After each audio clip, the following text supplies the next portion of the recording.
मित्रांनो, पार्टी करायची आहे तर मग चला ना सोलापूर बरोबरच विजापुरात प्रसिद्ध असलेल्या चाचा मच्छी ढाब्यावर। चाचा मच्छी ढाबा, विजापूर रोड, टाकळी, सोलापूर। संपर्क 9765 मराठा आरक्षणासाठी मंगळवारी राज्य सरकारने विशेष अधिवेशन बोलावलं होतं। अधिवेशनात मराठा समाजासाठी सामाजिक आणि शैक्षणिक मागासवर्ग असा प्रवर्ग निर्माण करत स्वतंत्र आरक्षण देऊ केलं आहे। या आरक्षणाच्या माध्यमातून मराठ्यांना 100% आरक्षण मिळणार असून मनोज जरांगे पाटलांनी सगळे सोयऱ्यांच्या बाबतीत निर्णय न झाल्याचं कारण देत उपचार घेणं थांबवलंय।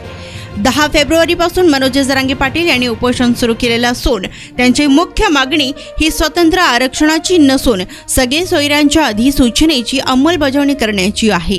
सरकारने मंगळवारी बोलविलेल्या अधिवेशनात केवळ स्वतंत्र आरक्षणाचा निर्णय घेतल्याने मनोज जरांगे यांनी बुधवारी अंतरवाली सराटी येथे समाजाची बैठक बोलावली। तर मराठा आरक्षण विधेयक सभागृहात मंजूर झाल्यानंतर प्रतिक्रिया देताना मनोज जरांगे पाटील यांनी तीव्र उपोषणास सुरुवात केली आहे। त्यांनी उपचार घेणं थांबवलंय। तर उद्या मराठ्यांनी मोठ्या संख्येने बैठकीसाठी अंतरवाली सराटीमध्ये यावं असं आवाहनही त्यांनी केलंय।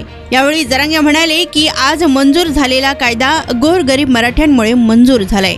असं असलं तरी आम्ही या आरक्षणाची मागणी केलेलीच नाहीये। तरीही दिलेलं आरक्षण कोर्टात टिकलं नाही तर मराठ्यांच्या उद्रेकाला सरकारला सामोरं जावं लागेल।